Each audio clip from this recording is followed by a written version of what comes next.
మా అందరికీ చాలా ప్రియమిత్రుడైనటువంటి కోట శ్రీనివాసరావు గారు ఇక్కడ లేరు అనే భావనే చాలా బాధగా ఉంది. ఉదయం నిద్ర లేచేటప్పటికే దుర్వార్త విని తట్టుకోలేకపోయాం. ఒక అద్భుతమైన నటుడిని కోల్పోయింది సినిమా పరిశ్రమ. నాటకాలు వేసే రోజుల నుంచి కూడా కోట శ్రీనివాసరావుతో మాకు పరిచయాలు ఉన్నాయి.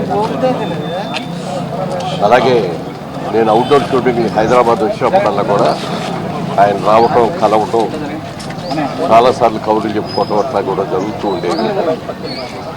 ఆయన ప్రతిఘటన సినిమా ఓవర్ నైట్ ఒక పెద్ద నటుడు అయిపోయిన తర్వాత ఆయన్ని ఇప్పుడే మేము తీస్తున్నటువంటి సినిమా ఇదే నా సమాధానం అనే సినిమాలో ఓ మంచి క్యారెక్టర్ ఉంది, వెంటనే వచ్చాయని చెప్పి ఆ మరుసటి రోజే ఆయన హైదరాబాద్ నుంచి మెడ్రాస్కి పిలిపించుకొని షూటింగ్ చేసాం. ఆయన ఆ రోజు ఎప్పటికీ అంటూ ఉండేవాడు, మొట్టమొదటిసారి మీ డబ్బులతో ఫ్లైట్ ఎక్కారండి అని చెప్పి.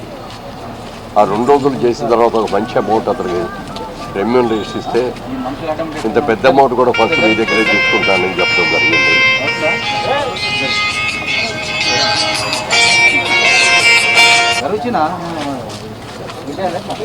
ఆ తర్వాత అనేక చిత్రాల్లో మా జేబెరీ సంస్థలో నటించడమే కాకుండా చాలా చిత్రాలు ఇద్దరం కలిసి చాలా పాత్రలు చేయటం జరిగింది. ఒక ఎక్స్క్లూజివ్ నటుడు అతను, ఎవరిని అనుకరించేవాడు కాదు, తనదొక స్టైల్ లాగా అతను చేసుకుంటూ వచ్చాడు. విల్నీ పాత్రలో కూడా కామెడీ చూపించేవాడు. ఈ వ్యంగ్యం చేయటంలో అయితే అతని తర్వాతే ఎవరైనా సరిపోతే.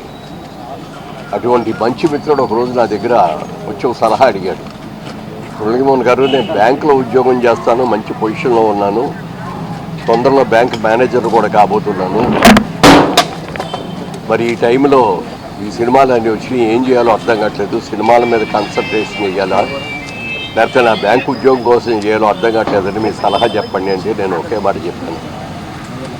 మీరు సినిమాల్లో ఒక రాకుండా ఉద్యోగంలో ఉంటే ఎంత సర్వీస్ ఉంది మీకు, ఎన్ని ప్రమోషన్స్ వస్తాయి, ఎంత శాలరీ మీరు సంపాదించగలరో అది ఆలోచించుకొని ముందు వచ్చిన డబ్బులన్నీ బ్యాంకులో ఆ జీతానికి సరిపడగా మీ సర్వీస్ అయ్యే వరకు ఎంత సంపాదిస్తారో అంతని బ్యాంకులో డిపాజిట్ చేసుకోండి.